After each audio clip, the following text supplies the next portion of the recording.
महाराष्ट्र कांग्रेस अध्यक्ष हर्षवर्धन सपकाल ने मुख्यमंत्री देवेंद्र फडणवीस के लेख को लेकर तीखा हमला बोला है। सपकाल ने कहा है कि राहुल गांधी ने जो सवाल चुनाव आयोग से पूछे उनका जवाब बीजेपी क्यों दे रही है।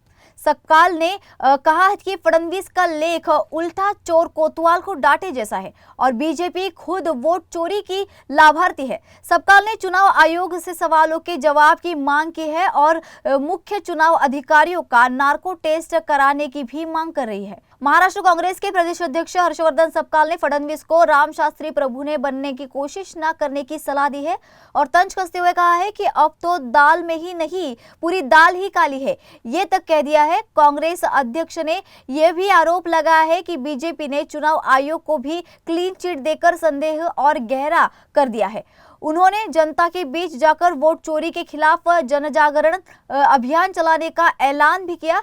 फडणवीस के लेख को सपकाल ने दिल्ली से आए आदेश पर लिखा गया डैमेज कंट्रोल करार कर दिया है। सपकाल ने साफ कहा है कि जवाब लेख से नहीं सच्चाई से दिया जाएगा। इन सारे सवालों का जवाब इलेक्शन कमीशन ने देना चाहिए, तथ्य पे चर्चा होना चाहिए, मुद्दों पे चर्चा होनी चाहिए।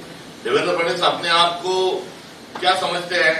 देवेंद्र फडणवीस अपने आप को सर्वेसर्वा समझते हैं क्या?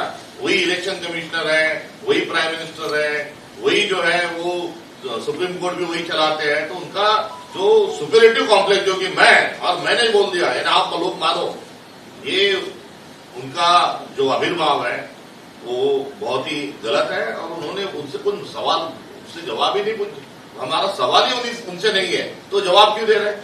जिनसे सवाल किया है वो जवाब दे। यही बात भारत जोड़ो ये एक आध्यात्मिक संदेश है, भारत जोड़ो ये आजादी का एक संदेश है और जो आजादी के आंदोलन से खिलाफ में रहे उसी विचारधारा का प्रतिनिधित्व देवेंद्र फडणवीस जी करते हैं। इसलिए उनसे इसके अलावा कोई दूसरी उम्मीद नहीं है। और आप सरकार में हो और ऐसे लोग यदि है तो उनको कार्रवाई करो। तो राहुल गांधी जी के साथ चले हैं तो उन पर भी आप केस दर्ज कर सकते हो, मगर बकवास करना ये उन्होंने बंद करना चाहिए।